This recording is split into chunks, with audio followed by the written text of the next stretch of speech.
Hello, everyone. My name is JT, the Talking Head. You are the audience, and you are listening to episode 15 of the Masters of Matinee podcast, a collaborative show between content creators who all share a great love for cinema and a passion for physical media. Our co host today is Teo the Terminurtle, and we're going to be dissecting a double feature of Napoleon Dynamite and Ghost World. So, if you've not checked these movies out yet, it is highly recommended that you watch them before listening to this episode. The Masters of Matinee would like to remind you to please silence your cell phones and do enjoy the show. Welcome to Masters of Matinee. Look who came back from his cigarette and milk run once again. Every week he's becoming less and less of a deadbeat dad. Teo the Terminurtle. I took you to a baseball game. I'm trying. I played catch with you outside. Took me to a Houston Astros game, went camping with me. Oh, this is not about boyhood. We're talking about Ghost World. We're talking about Ghost World and Napoleon Dynamite today. You know, there's a lot of movies that I feel like make a really good double feature. And this one right here is one that I've always suggested is Napoleon Dynamite first and then Ghost World. Now, Teo, I know that you watched these in reverse order. You watched Ghost World first. And Yep. as recording this today, literally, you watched Napoleon Dynamite for the first time. Am I correct? I watched it when it came out. So I was like 7 years old. So I pretty much watched it for the first time today because I didn't remember like literally any of it. What were your initial thoughts on it? So Napoleon Dynamite, that director did another movie that has the same type of comedy, and it stars Jack Black, and it's called Nacho Libre. That is a movie that I like grew up with. So to watch this movie and to kind of know it's the like, it's the like the spiritual brother to that one. It was interesting. It took a minute to get used to the comedy. And then at a certain point, I don't know if the movie just got really good or if it just like finally broke me, but like it did eventually click, and it made me, it made me surrender to the craziness that is this concept, which is a good trait for a movie to have, I guess. Yeah, the comedy is very dry, Very. while also being very outlandish and cartoony. Mm-hmm. Jared Hess is the director of Okay. Napoleon Dynamite. I was looking earlier and I forgot about the couple other films that he had made. You know, another film like this film. These films remind me of a style, um, a style that is really innovated by Mike Judge. Have you ever seen Mm. Office Space? Oh, I haven't. I have not, but I have heard it's really good. What about Idiocracy? Yes, I love that movie. Okay. So Idiocracy is a lot of dumb humor, but it's also very dry and witty. Like you need to think about it in order to understand that it's poking fun at this way of life. Napoleon Yeah. Dynamite is doing the same. And so is Ghost World. Terry Zwigoff was, poking fun at that odd teenage time between high school after your graduation, in between either going to college or going into the workforce, while Right. Jared Hess in Napoleon Dynamite was poking fun of that awkward teenage time, uh, where you're in high school and you're in the thick of it. Napoleon and Pedro and Deb are in the thick of high school. They're dealing with bullies and stuff, but everything about Napoleon Dynamite is so unconventional. It's not the American Pie type high school. It's Right. not, every character doesn't have some comedic element to them. Mm-hmm. Some of the characters in most of the characters in Napoleon Dynamite are just plain dry characters. They're normal people, and to me, that's what makes the that's what makes the movie. Is because when you watch a movie and you sit down to watch a film, you're thinking about everything being dramatized, turned up to 11. Yeah. And then Napoleon Dynamite comes in and you get the background characters that are just regular people. They're not there's Yeah. not anything inherently special about them. They almost feel like they're there just to fill the screen. And then you have characters like Napoleon and Deb and Pedro and Uncle Rico and Kip and LaFonda that are cartoon characters put into a normal, Yeah. boring world. And that's what I've always appreciated about Napoleon Dynamite in particular. So after you've seen Napoleon Dynamite, like what are your thoughts on it? Like, did you like really enjoy it? Is it something that I you did. would rewatch? What I it I put this in a category with a lot of movies. Actually, there are very few movies that I will actually rewatch when it's just me. I feel like the majority of the movies that I own them so that I can watch them with a person that like hasn't, and then I can like get their like response. You know what I mean? To it. I would definitely watch this movie with a person that has never watched it. In fact, that's actually what I did today.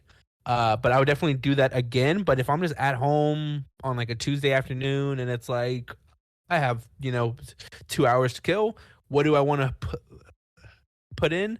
I can't imagine myself being like, let me watch this just because. But I did enjoy it by the end. It took me a bit to get into it. I could do it. We could go on for 2 hours about how uncomfortable Kip he just is an uncomfortable character. I did not enjoy him being on screen until Fonda, and then the way that character changes him, I was like, for some reason, this is better. Well, you know what I Like, think. You know what I say to that, Teo. what? I say you're just jealous that he's been online chatting with hot babes all day. I I probably am. No. I love all the characters in Napoleon Dynamite, all the mainstay characters in that movie. That is a movie that I can watch near infinitely. Um, Yep. growing up, if it was on television, it's one that I wouldn't flip the channel if it was on. Mhm. Um, and I always watched it with my dad. And funny enough, it's really crazy, but I actually don't own that one. I don't own the physical Oh, really? copy. It Dude, they have it at Best Buy for like really, really cheap. so real quick, who owns that? I'm gonna look this up real quick because I want a 4K. Oh, yeah. I noticed that it was Paramount Pictures in the Yeah, credits so it and was Fox Searchlight. Paramount. Yeah, so it was Paramount as well as 20th, which is interesting Yeah, it's not because well, it's how not is it? 20th, it's Fox Searchlight. So it's a different studio under the Fox banner. Okay. Um, Okay, gotcha. but I don't know who owns the rights to it, if it's Disney with Fox or if it's Paramount themselves. If it's Paramount, there's a good chance it'll get a 4K. If it's Disney with Mm, Fox, there's no chance. It might get another Blu-ray re-release at some point, but it won't get a 4K. Um, yeah. so it got to the point where it was so long that I didn't own it on Blu-ray, that I just kind of decided to hold out for the 4K.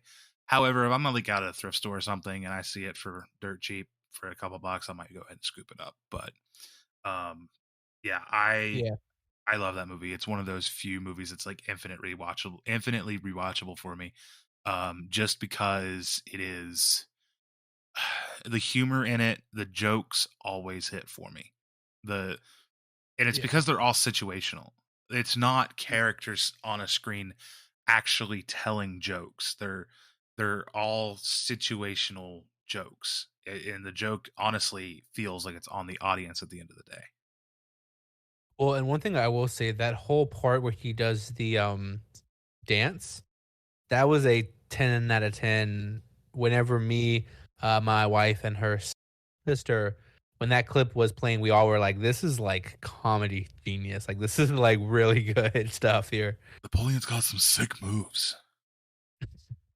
I Well, but no, but so um the way that you're describing this movie, that's how I feel about Nacho Libre.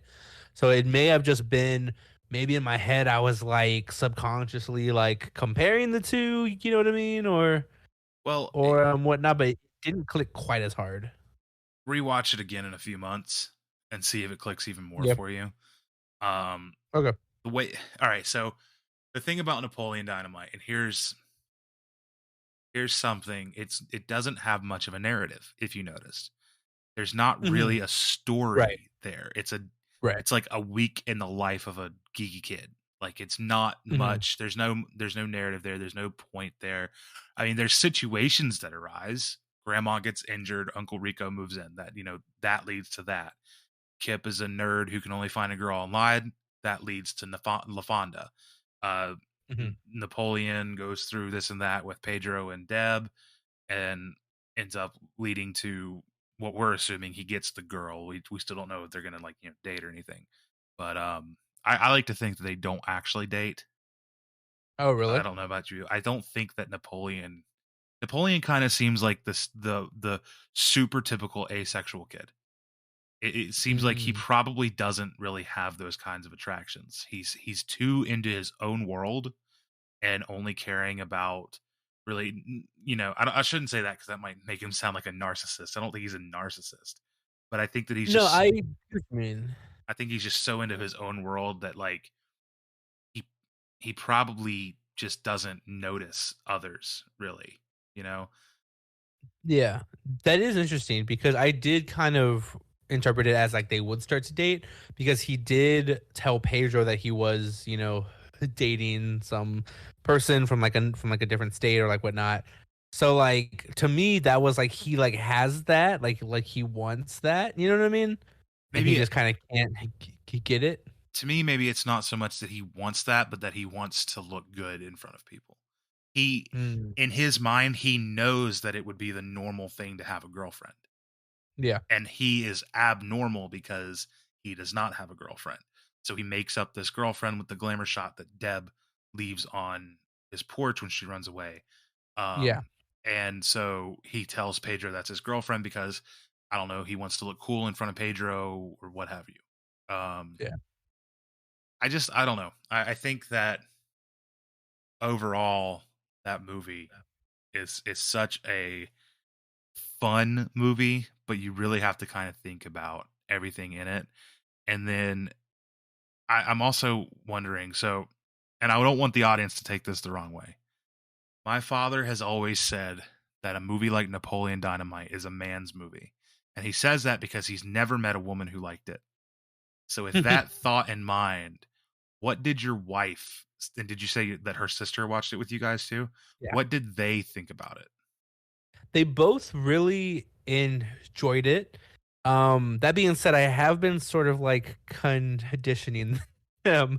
Uh, back at the start of June, we watched Super Bad and have just kind of been on this trend of like these types of like from going from McLovin to Bruce Almighty to Step Brothers to Napoleon.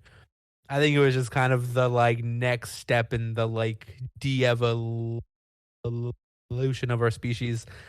So Just the world where Napoleon is the de-evolution of McLovin. yeah. So, did they watch Ghost World with you? They didn't, but I don't think that my wife would like Ghost World, but I think that her sister would really enjoy Ghost World and actually tomorrow to kind of take it a step deeper into reality we're actually going to watch Lady Bird which Lady Bird is which one that I I haven't think seen. oh, okay. Which I think that watching Lady Bird and Ghost World is also a very interesting double feature, kind of deals with those ideas of like not wanting to grow up, not wanting to embrace change because you're scared of what change could possibly bring. Um, yeah, no, that's one too that kind of goes in that, but it's it would fall under the category of comedy, but it's much more set in reality. It's definitely nothing like the two, movies that we are currently breaking down. The way that I describe, like genre wise, that I would describe Ghost World as an anti comedy. Um, That's a good way of putting it. Yeah. because it's comedic, but it's trying to do everything in its power to make you not think it's funny, and that's why it's Yeah. funny. Yeah. Um, Terry Zwigoff, who adapted Ghost World from the comic book, what's it called again? Eight Ball by Yes. April. Daniel Glows. Um, I think he did a really good job. We both are judging this dissection, if you will, off of the Criterion edition on Blu-ray of Ghost World, and Mhm. it comes with two comic strips of Eight Ball about Enid and Rebecca, and I think that he did a really good job of fleshing out that world, especially a world that was based on a short comic strip. Yeah. And I think that it was really interesting. I read this little essay booklet, Mhm. Right. and uh, it's Howard Hampton who did a like essay in depth retrospective of the film, and I think that he pointed out some really interesting things, behind the scenes things. So Zwigoff, when he was adapting it, he also based it on his real life. So Mm. the man who, or well, not really his real life, but the real world that he was in. Um, the film never gives a name to the city that it's in, but Zwigoff very clearly said it in the suburbs of LA, the mini Mhm. mall, um, strip mall type outside of the city suburbs of LA, Yeah. and he included a bunch of things that were in his real life that he had grown accustomed to seeing. There was, like, for example, the homeless man on the bus at the bus stop, the discontinued line. Um, there was a homeless man that actually sat on a discontinued bus bench all the time, and then he said one day he disappeared because they reinstated the bus line, and he Zwigoff assumed that the homeless man got tired of people sitting next to him. Oh. Um, Another thing that I found was really interesting is the Satanists that they bring up, Oh that they yeah. see in the diner. Yeah. Um, in the film, they wanted to cast Anton Zandor LaVey as the dude. Do you know who that is? Maybe, probably not. So Anton Zandor LaVey is the founder of the Church of Satan. Okay, then I believe I do know, yeah, who that is. Okay, how fucking hilarious would that have been? That would have been good, yeah. Um, Instead, they, because LaVey died before they Mhm. started production on the film. Okay. So they had an extra, and I believe it was maybe a costume designer. I'm looking for it in the book right here, because there was actually, I don't know, it was somebody on the production team that they shaved his head, and they put there as the Satanist. And I just found that was to be super interesting. Um, Another really cool thing is, should I say the name of the chicken place, the original name of the chicken place, Tay, or should I say that on here? I don't want to say that. Yeah. I don't. No, no, I mean, it's a talk that they have in the actual, uh, d- uh, dialogue. Okay. of the movie, and so I feel like it's more than appropriate for us to dive into that as we do a breakdown of it. Okay, well, trigger warning to those. I'll do a trigger warning. It's a Why is racist every episode connotation. I'm in have a trigger warning? I don't know, man. You're a Because I'm controversial Texas and I fella. love guns. Pa, You're pa, pa, Oh pa. my god, you're just so controversial. Oh, you brought up guns now. We're gonna get canceled, man. So the there's a chicken chain that Seymour works for. It's called Cook's Chicken, and the original name was a racist connotation called Coon Chicken Inn, and the mascot was a um what do they call that? Where in like vaudeville and stuff they did blackface and everything. Mhm. And I know what you're talking about. I don't know what the actual like caricature is called. yeah, it is a caricature. That's a good way to say it. Mhm. Um, of a black man with puffy cheeks and super fat lips, and it's like a Mhm. very racist depiction of a black man. Yeah. Something that I found out very intriguing lately was that was a real chain, and that was the real logo and the real Oh name, shoot! Wow. and they never actually changed their name to Cook's Chicken. Um, it was up until the 50s, and then it ceased to exist. Good Rightfully lord. so, probably, or not probably, Yeah. absolutely rightfully so. Um, Yeah. You know and what's so interesting? yeah, The production designer of Napoleon Dynamite. I want to make sure I get his name right. Yeah. Was Jeremy Coon. And when I read his name in the opening credits, I was like, that's unfortunate. Ghost World. I thought you were about to tell me the production designer was the same person on both movies, and I was like, that makes sense. No. um, because tonally, these movies have a very similar tone. Oh yeah. It's awkward teenage years with a dark undertone. But Mhm. yeah, so Coon Chicken Inn no longer in business. And then another thing is um, Seymour's record collection, which I Yes. want to dive a little more into that here in a second. But this is actually based off this character trait of collecting 78s is based off of Terry Zwigoff himself, who also collects 78s.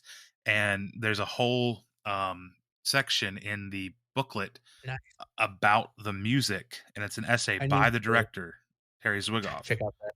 where he talks about Skip James and Lionel Belasco and stuff like that. And it's a very interesting read.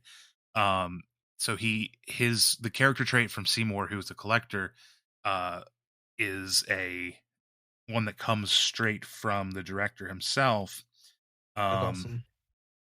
and there's a quote from Seymour that I think, and I don't want to be compared to Seymour, but all Well, physical so media that collectors are going to be compared to Seymour well, because and that is a thing that I do at one point in the podcast want to get into it with you is how collecting and collectors are depicted in this. I yeah, thought was very interesting. we can go ahead and talk about that.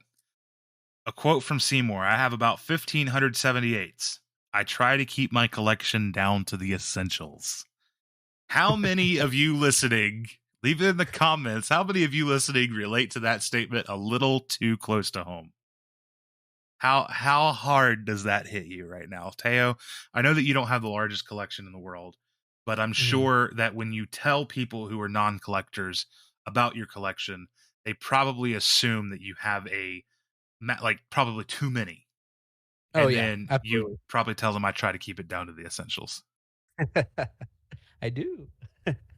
Now, one thing that I do that I know that a lot of people do not do You is, said I doo do doo. You I said said doo do doo. do. I stepped right into that one. Uh, heyo. Is I do prune. So if I own a movie on Blu-ray and then it comes out on, steelbook and I do buy that steelbook, I will toss out the like, Blu-ray or I'll do a, giveaway or like yeah. So I mean, I do that too, but only if like it's identical. So like because bonus features are fickle. You never know when a bonus feature might get lost. So like I Oh have shit, you're right. How much shit have I given away? it's like You're the fifth. absolutely right. I think it's like the 20th or something anniversary of Texas Chainsaw Massacre on DVD, and then I have two copies of the 4K because they have different bonus features, and I kept the DVD because it's got a couple different bonus features that are not on these new 4Ks that were released from Dark Sky and Second Sight. Um, will I ever rewatch those bonus features? Probably not, but for the sake of uh, protecting that, uh, Yeah. then preservation, I won't get Well, rid of it. and yeah, well, and like, what if one day you're working on a Texas Chainsaw Massacre documentary, Right. and you need like each and every bit of content of content and context that you can. You know what I mean? Hmm. Yeah, Yeah. absolutely. So yeah, I now if it's like a straight up DVD to Blu-ray upgrade and the bonus features are the exact same, yeah, I'll toss them out. Um, I'll give you a perfect example. Uh, the newer 4K of Christmas Vacation, I think it only has a commentary on it, but the old Oh, Blu-ray has like some behind the scenes featurette and stuff like that on it. So like I'll keep the what do my Blu-ray just Blu-ray have? because of that. Man, you got me checking out all my own stuff now. Oh, my Christmas Vacation. It's because it's called National Lampoon's Christmas Vacation. I keep it under N, and so it was right next to my copy of Napoleon Dynamite. You're right. This just has a commentary. What bullshit is Let this? me see which one you have. It was the Target Christmas one. Is the actual cover art the same? That's the same one I Looks have. like that. That's the same Blu-ray I It have. it only has the freaking commentary. Yeah, and the theatrical trailer. Oh shit. Well, that makes it worth it. I mean, it honestly does. Like, dude, if the difference No, between no, an no. upgrade is just a theatrical trailer, I will keep it for that trailer because you never know. One day we might not have YouTube or have a way to go and look at that trailer again. You know what I mean? Like, who Oh yeah, knows, you're dude? right. So I will keep Yeah, it. you're right. I'm doing my due diligence to preserve media. So you wanted to talk about how collectors are portrayed in movies. Have you ever seen Mallrats? I haven't. I was about to purchase it, That's and then I right. saw that Two Guns steelbook, and Yeah, I was like, I've never seen Two Guns either. you have chosen poorly. I know Um, I like disgraced you in that choice. hey, lucky for you, Arrow 50% off sale on Amazon right now and Barnes and Noble. I Go get it. promise I will pick up a copy of it by the end of this month. I know that I will. You're a good man, a damn good, bloody good man. Um, there's a character in there named Brody, and he's a comic book collector, and Mm. he is like obsessive with it, like Seymour is with his records, where everything has to be pristine and all that, and like you can't handle it in different ways. And like, remember the scene in it when Enid is holding, I think it's Seymour's Skip James 75. The You the pretend the to like Yeah, drop it. she pretends to drop it and his heart Man, drops. I was like, you motherfucker. Yeah, I was like, don't do that. in my mind, I'm like, if that was me, I've never hit a woman, but I'd be going to jail, bro. No, I'm kidding. I'm kidding. Don't cancel me. Don't cancel me. Oh, but my trigger joke was too bad. No, I'm kidding. Your trigger joke was horrible, and this audience will never fucking know what it was because it got cut. Because I'm in Texas, man. We just are built different down Oh here. my god. Yeah, you got to have a big old head to carry on that 10-gallon hat. Oh my god. So yeah, those are the really Seymour and Brody from Mallrats are really the only two. Oh, and have you ever seen High Fidelity? No. So John Cusack, Jack Black in High Fidelity. Um, Cusack owns and operates a record store in that movie. Fantastic film if you haven't seen it. It's one of my favorite like romantic comedies. Um, it's he's a collector. He's got like thousands and Mhm. thousands of records and stuff. Yeah. Uh, very very much so like a Seymour kind of guy, but a lot cooler in my opinion. He's a lot more suave. But Well, and so there's a point where Seymour himself is like this collecting like is a disease. Like it's just kind of like, buying junk. And that was just interesting to me because I feel like collecting isn't really looked at that way like today. And I feel like it's a lot more it's I mean it's a lot like, you know, comic books. If you yeah, go back to like the like late 1980s, who reads comic books? Just the kids that are strange, just the kids that aren't cool. And now comic book films literally control everything. So, um, I think in that Seymour's was case, I yeah, think in Seymour's case, it's he's a product of his environment. He's made to feel shame because he has this obsession with collecting these records.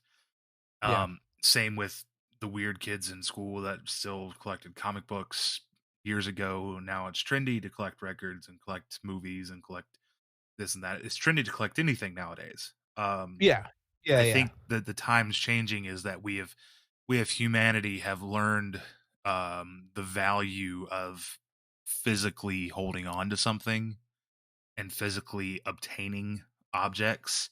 Or Mhm. at least half of us have. The other half are minimalist, and there's nothing wrong with being minimalist and not wanting to collect anything. That's fine. But I think it's really interesting that, I mean, Seymour said when Enid was suggesting that he found somebody that shared his interests, he's like, why would I want somebody that shares my interests? I hate my interests. Yeah, yeah. It's a really powerful quote, and it's really sad because we're looking at It is this through sad. the lens of 2023, and Ghost World came out, I believe, in 2003, maybe. Hold on, I have the Oh, correct really? date. No, 2001. I'm incorrect. Okay. Man, if Um, you had asked me, I thought that movie came out like 1992. Like I thought it was like an older movie. it's because it's so focused on retro stuff, records, VHS tapes, Yeah. which was the end of the VHS tape. I mean, DVD came out in '96, but it was all but fully DVD was all but fully adopted by the turn of the millennia. Um, so I mean, Enid's holding on to VHS and this retro lifestyle, and her style is retro. And then also the film is shot on 35 millimeter, which Mhm. gives it that old feel. As Napoleon Dynamite was shot on 35 millimeter, and Napoleon Dynamite was I think 2004 when that came out. Yeah. So, Yeah. and it's also in that time, the early 2000s is when all these directors were starting to switch to shooting on digital cameras. Yeah. You know, that's when the digital boom happened, and I feel like cinema lost a lot of its soul when everything Oh, switched to yeah. digital. Not saying there's that all movies shot on digital are bad inherently. I mean, there's a lot of really amazing films that are shot digitally, but none of them can capture that cinematic filmic feel that a film shot on 35 feels like. And Right. so that's why Ghost World feels more retro than it actually is, which I mean, really, it is still. I mean, 2001, that was well over 20 years ago. Yeah. Ghost Holy World, crap. Ghost World can rent a car. Ghost World can get a hotel room. Ghost World can Ghost drink. World can drink. Yeah. I mean, it's That's wild. 22-year-old film. Napoleon Dynamite is 19 years old. 19. Maybe for the 20th, we'll get some sort of a special release. That's kind of what I'm thinking, if depending on who owns the rights to it. Um, but yeah, it just feels older than it is because of the way it was shot and because it is old. Like, but yeah, it definitely feels like a film out of time. Uh, but I want to know: are there any other films that portray collectors in a negative or positive light? Like, I'll be honest, Brody, even though to the audience he's portrayed negatively, he's still the hero of the story. You know, that's Yeah. something I can't say about Seymour. Seymour is not a hero of the story. He is honestly a victim of the story. Yeah, well, and so yeah, I mean, there's a lot of places I want to go with talking about Ghost World more in particular. I feel like Napoleon Dynamite kind of wears all of its cards on its s- sleeve. That's not to say that there isn't like more to be talked about there, but like you see what you get, you know what I mean? Yeah. And it's kind of content in what it is. In Ghost World, there were so many angles that I wanted to tackle. Like, so like I know that for myself and my personal story with graduating and college and life like that, I was a Rebecca, like 100%, and I was the only Rebecca in a crowd of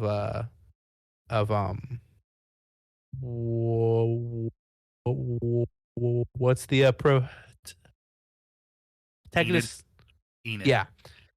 Um, and that was really interesting to me to watch that movie at the age that I'm currently at. Because what I had to learn and what I feel like this character eventually has to learn, what the Rebecca character played wonderfully by Scarlett Johansson. Um, but sometimes you outgrow your friends, and that's a painful truth, and that's a hard truth, but that is truth. There are times where you are ready to grow, and the people that you hang out with, the people that you stay up with talking until 2 a.m., and you go out to get drinks, you make a midnight run to Taco Bell. You can't be doing that when you're like getting in your 20s, when you're trying to get a job, when you're trying to complete school. And so it was really interesting kind of watching this film from that person's perspective. I thought that was interesting. And then I thought it was interesting kind of how, we see a bit of Lucky Nid's future in Seymour because he's not quite willing to grow up either. And he Oh, and he and as a matter of fact, he digresses by the end of the film. If you yeah, recall, yeah. after the situation with Enid, he moves back in with his mother. So he's Yeah. digressed. Well, and he found a mature relationship to be in, and he couldn't like take it. Like he couldn't deal with those changes of like, oh, like she's not really into like all this stuff, or like, oh, she's been wanting to get more into, you know, like antiques, and this doesn't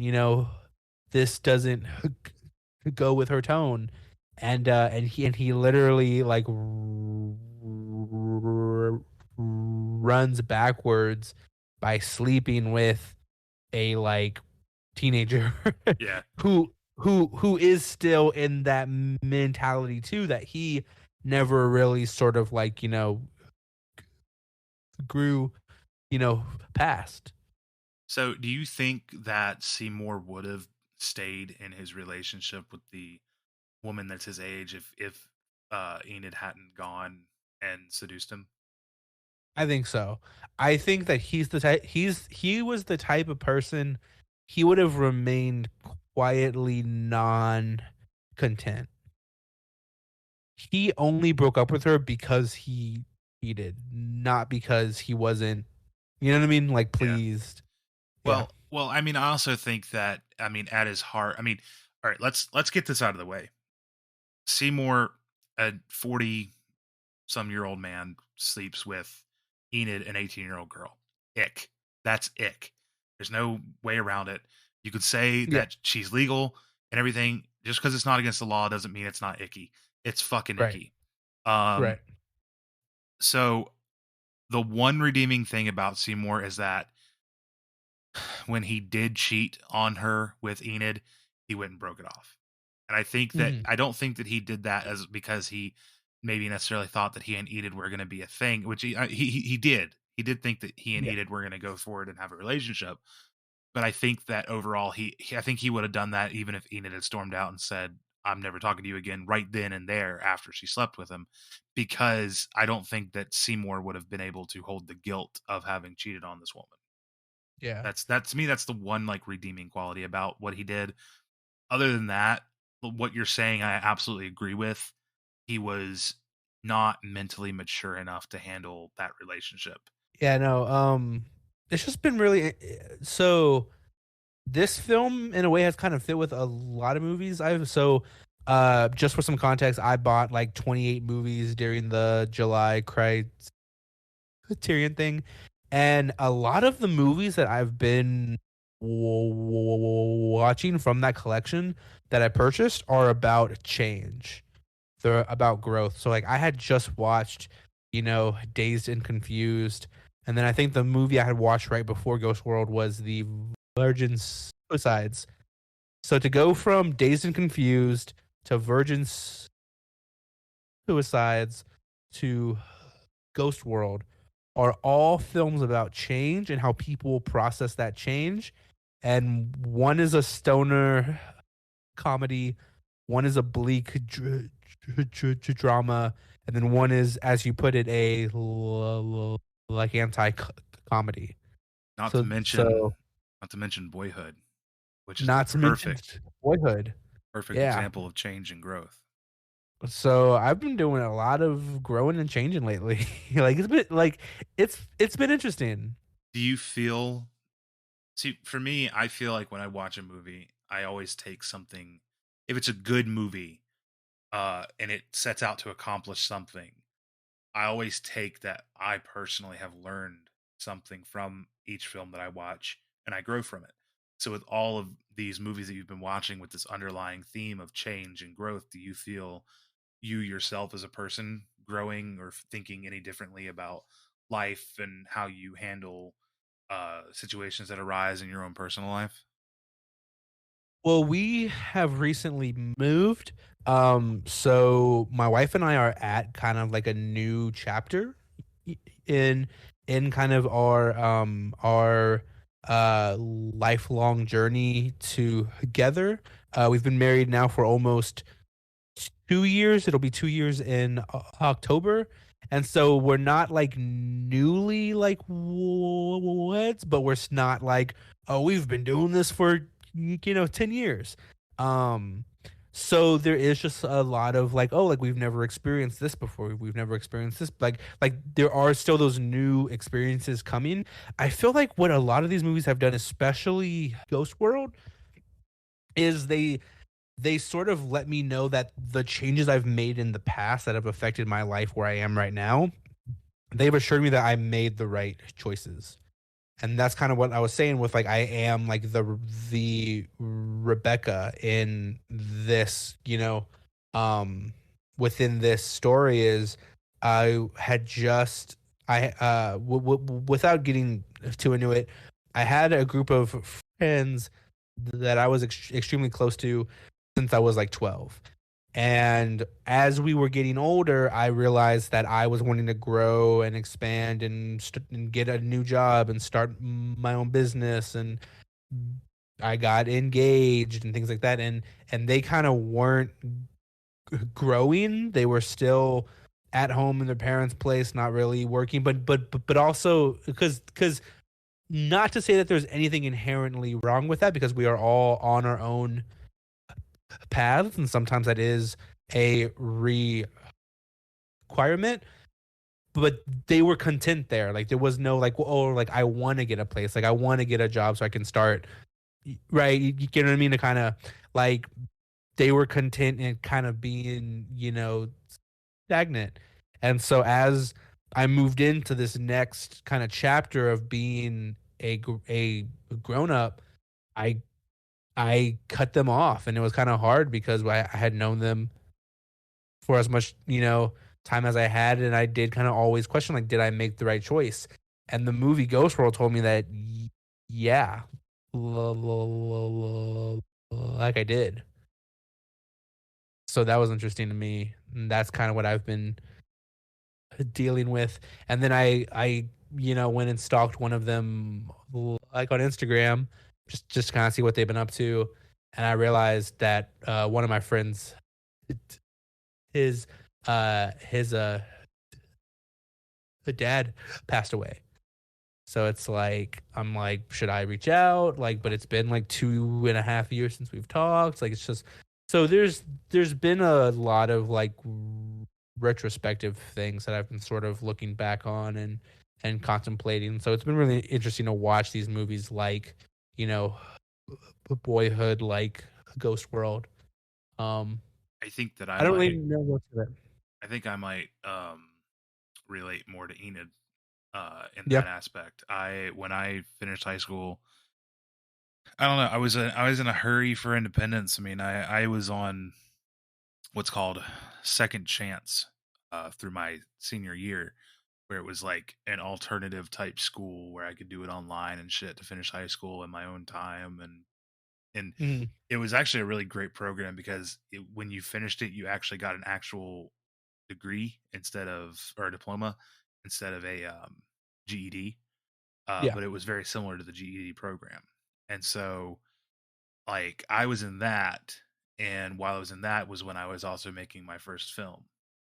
Mhm. But then after I did that, after I wrapped on my film and wrapped on the web series that I was working on and stuff, I kind of regressed back. I was like, I mean, I went out and got a job, but then COVID hit and stuff. I ended up getting married. I lost that job. I went to college and stuff.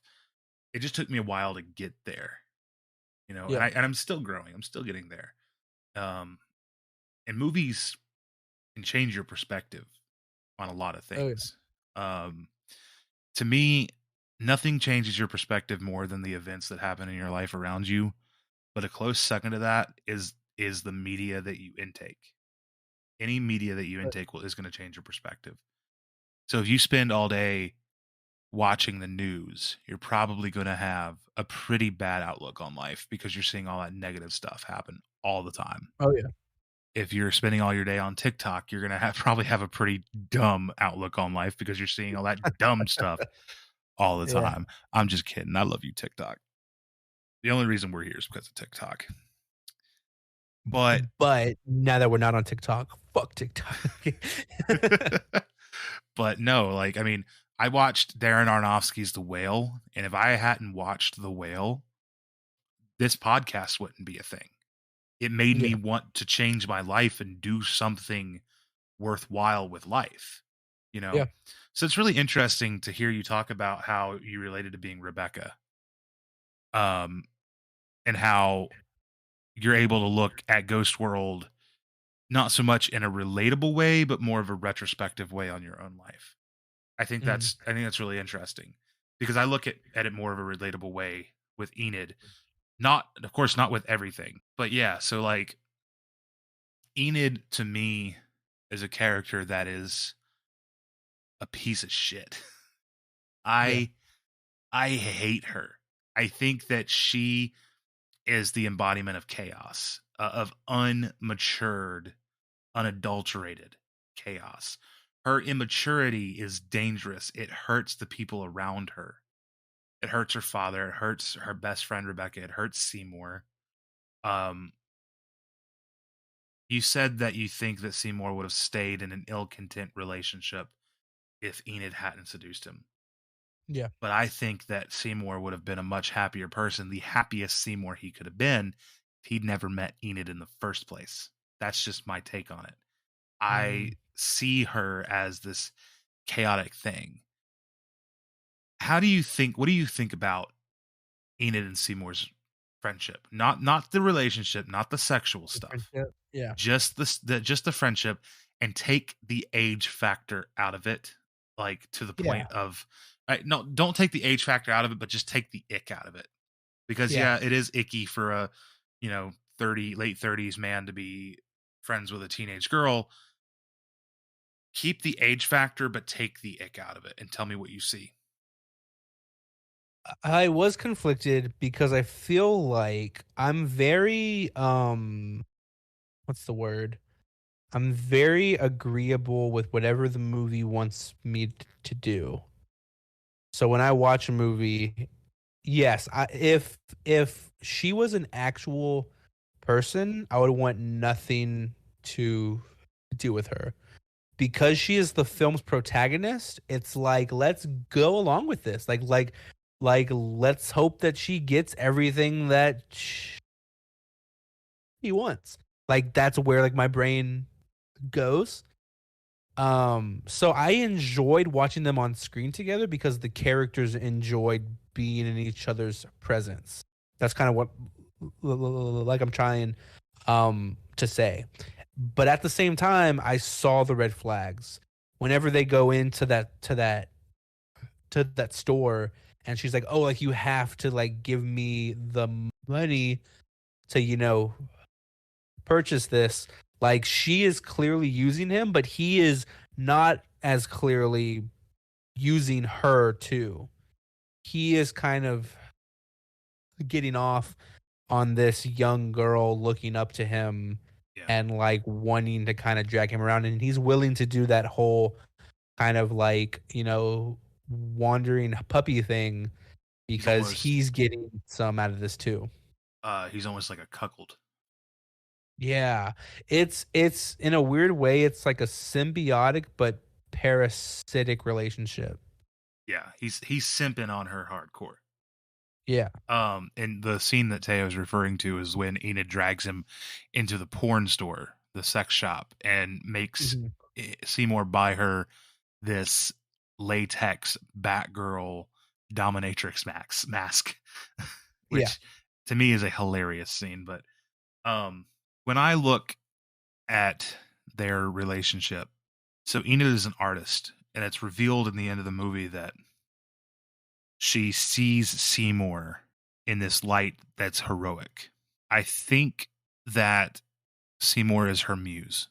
He is her inspiration.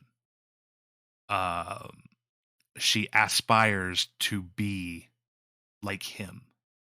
She loves the same stuff he loves. She loves his personality. Um, that's who she wants to be. And I Mhm. think in the end, she realizes that that's who she wants to be, but it's not who she wants to be with. She doesn't want to be with someone like that. She doesn't She want wants to be someone that who is, person. yeah, she doesn't want to be with somebody who's going to bend to her will. She needs somebody to be strong and to rope her in, like Rebecca was. But we all know how that ended up. Um, Yeah. but she wants to have that that kind of personality and that you know mentality that Seymour has, that old soul. She relates to it. You know, Mhm. even for 2001, she's still listening to vinyl and watching VHS tapes because she's an old soul. But I just really think it's interesting when you look at it from the perspective of artist and muse opposed to just Yeah. two friends.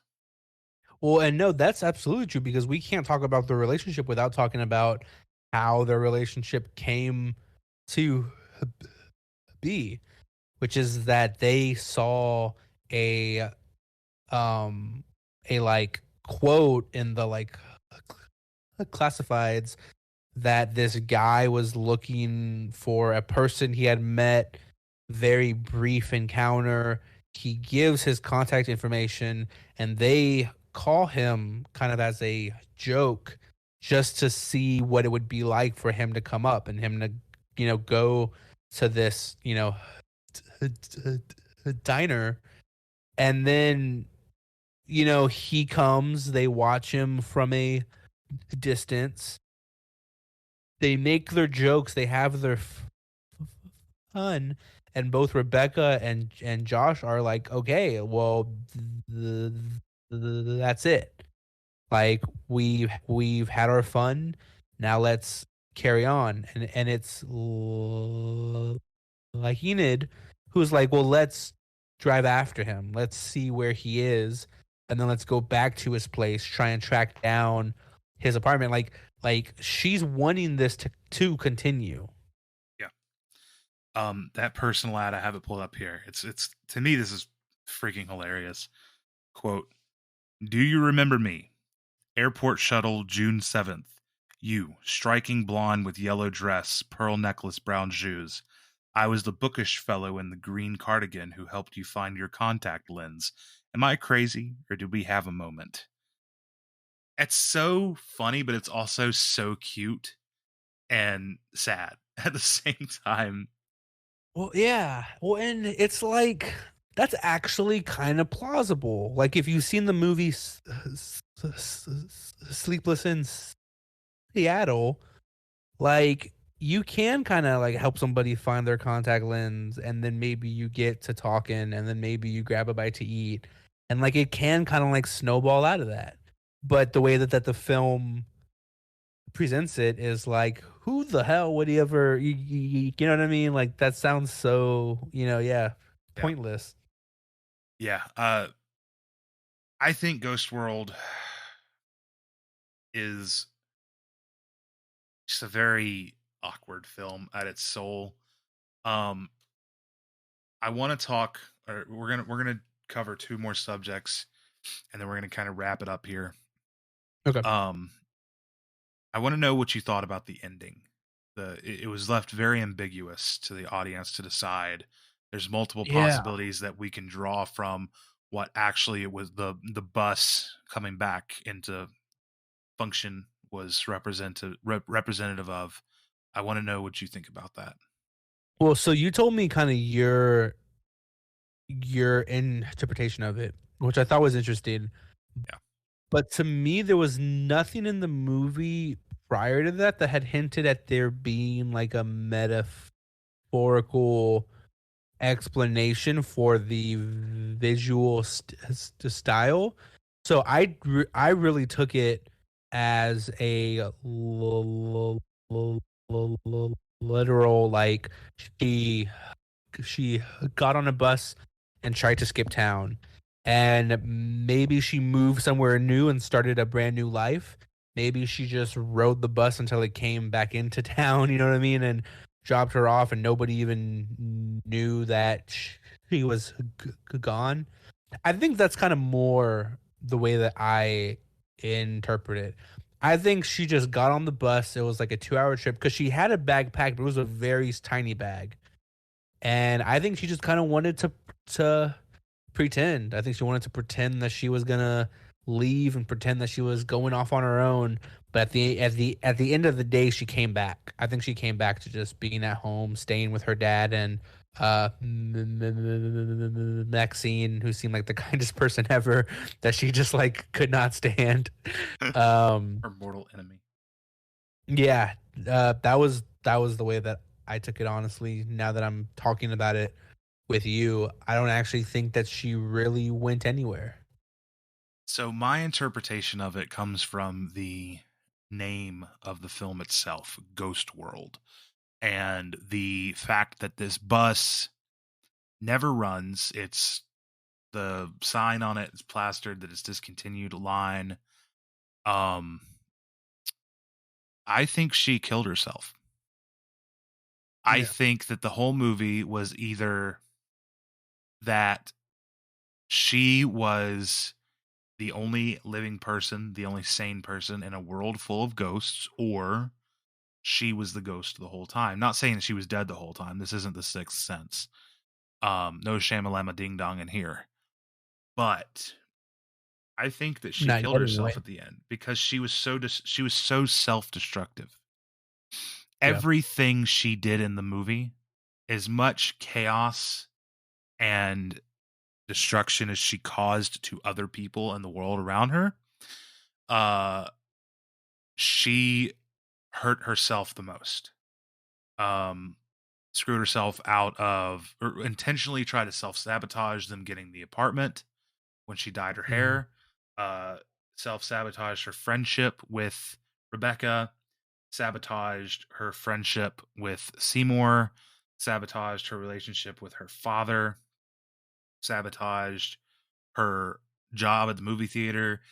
And when she placed the found art piece, chicken ad, in the art show, she sabotaged herself along with the possibility of her getting that scholarship to that art school. She sabotaged that by not showing up and instead hooking up with Seymour to sabotage him, which ended up sabotaging them both.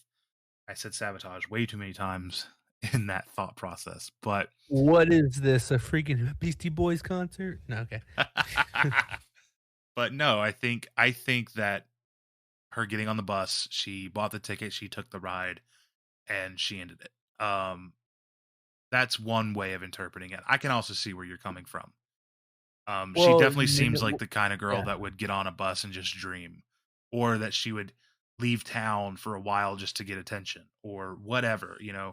She's that kind of gal. But to me, my interpretation is that the ghost world that she lived in, came crumbling down so hard and so fast on her that she couldn't take it. So when she saw an opportunity to hop on the bus, she took it.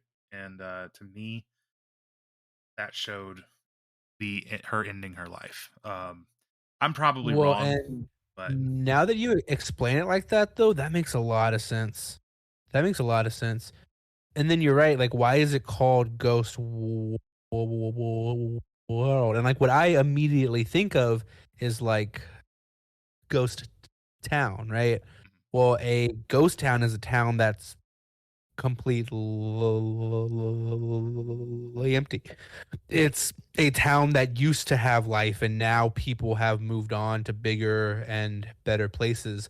So what happens when you feel like everybody in the universe is doing that? It's not a ghost town, it's a ghost world, and that's like your like mentality that you're in. that circles it all around to what you were saying earlier about growth. Everybody in the Yeah. world around her is growing and leaving her world, making her world the ghost world. Mhm. Yeah. So I think we might have cracked something here. I don't like realistically think that whenever they were making the film, they were intending to make it seem like she killed herself. Um, but they definitely intentionally left the ending ambiguous so people could speculate on that, whether they think Absolutely. how I thought or how you thought. That's the great thing about a movie like Ghost World. It's very open to interpretation.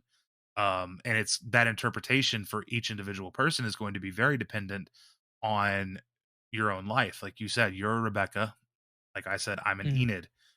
I know that if I self sabotage that much, I'd probably be wanting to jump off a fucking bridge, literally.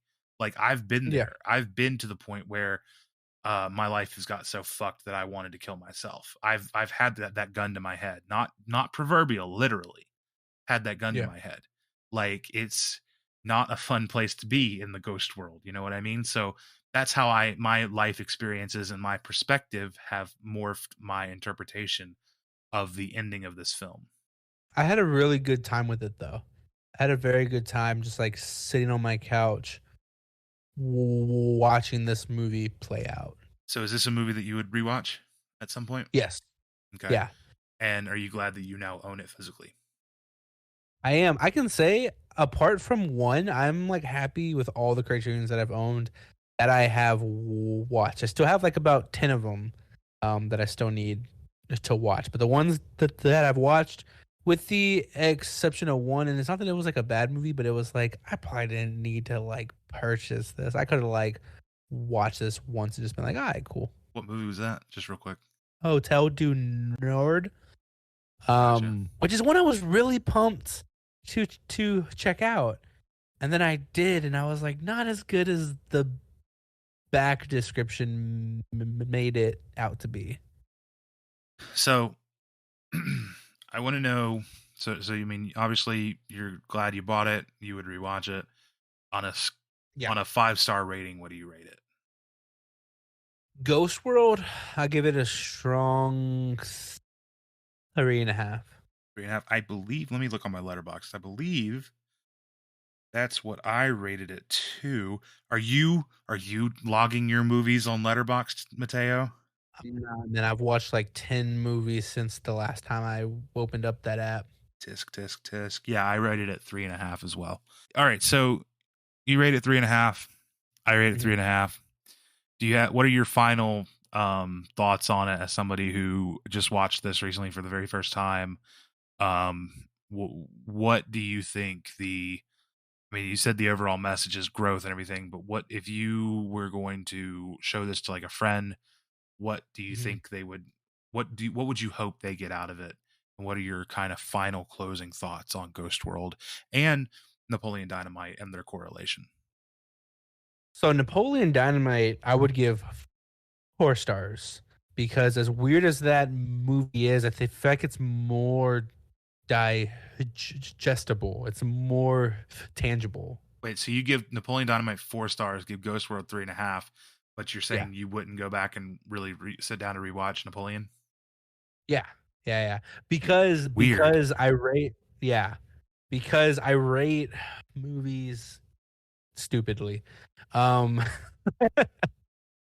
I personally liked Ghost World more than Napoleon, but Napoleon the things that it does correctly are not as many as Ghost World, but when it does do them, it does them great. So like analytically, you're saying Napoleon might be the better film. You just didn't get more enjoyment out of it than you did Ghost World. Yeah. Okay. Yeah, All right. So yeah. so final thoughts on Ghost Yeah. World. Final thoughts on Ghost World if I was going to recommend it to a friend. Um I think I would say like watch this film as all parts of you, if that makes any sense. Cuz I feel like we are all a Rebecca and a Enid. I know for myself, I've been both the Seymour in a relationship as well as the Dana. I've definitely been both of those people.